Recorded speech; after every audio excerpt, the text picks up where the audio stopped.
Olá pessoal, e hoje aqui nós vamos conhecer um pouco sobre o início do Evangelho aqui em Brejão da Caatinga, da Igreja Presbiteriana.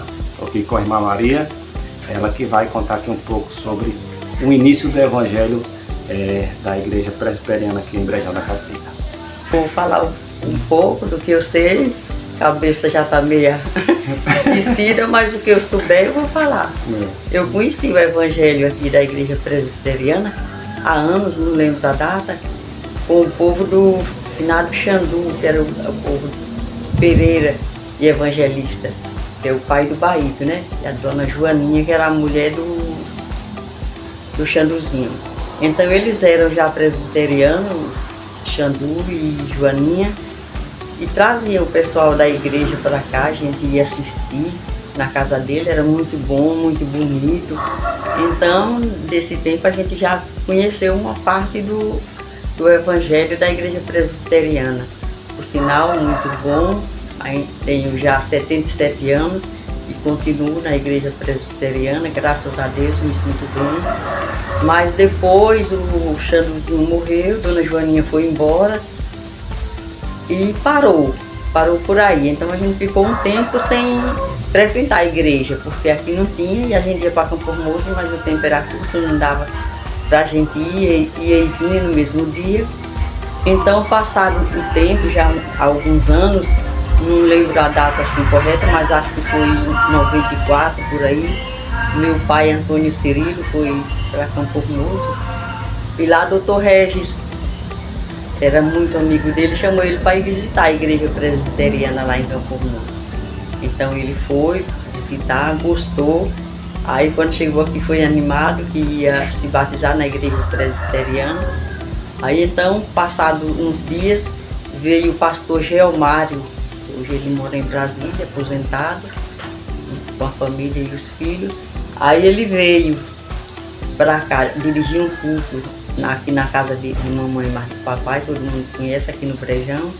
Já se foram, hoje é em memória, mas e com muito prazer a gente lembra do que ele fez e do que ele foi aqui no Brejão. Aí quando o pastor Geomário veio, ele chamou, disse que logo se batizar, aí deu a profissão de fé na igreja e ficou.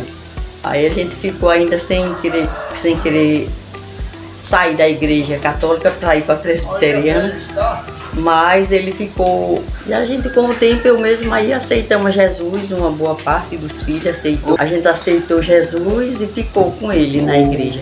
Aí as pessoas foram se batizando, os irmãos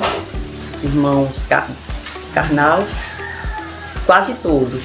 Aí depois, passado do tempo, uns foram para a igreja da Assembleia de Deus, mas alguns ficou na igreja presbiteriana e continua até hoje.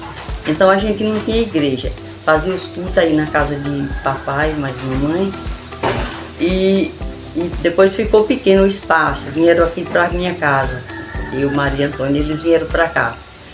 Aí depois também ficou pequeno, minha tia Guilmar deu um salão, deu um depósito que ela tinha e a gente ficou congregando lá no depósito da tia Guilmar, muitos anos.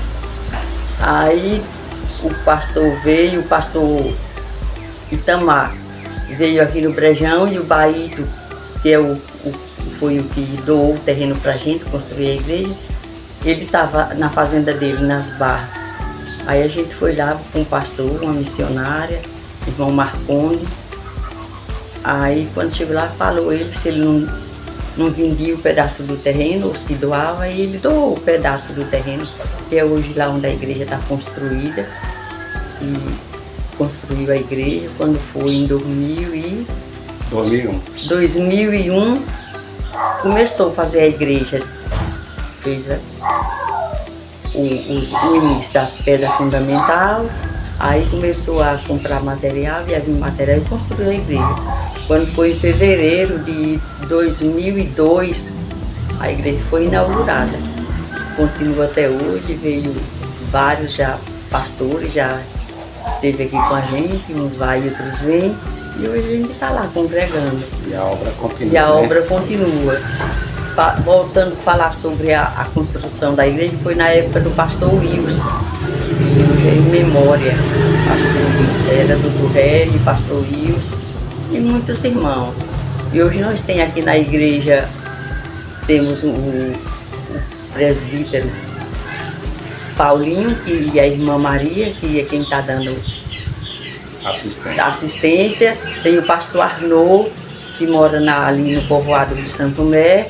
Então que a gente aqui é bem assistido, graças a Deus. A gente hoje louva a Deus por se ver esse Deus tão maravilhoso. Porque se não fosse Deus, a gente não resistia às coisas da vida, né?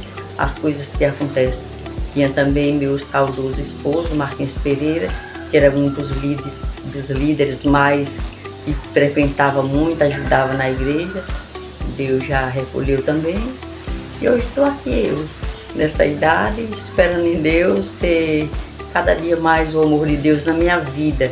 Porque se não fosse por Deus, a gente nem vivia, né? Apesar das dificuldades, saúde abalada, vivendo hoje até precisando de transplante, de córnea, esperando em Deus que eu vou conseguir. Nós estamos aqui, estou aqui com meu amigo Ciel, graças a Deus, amigo e primo do meu saudoso esposo, uma pessoa muito boa que a gente confia. Ele é da igreja da Assembleia também, mas não importa, Deus é um só. Somos todos filhos de Deus e estamos aqui, louvando e engrandecendo a Deus por esse Deus maravilhoso.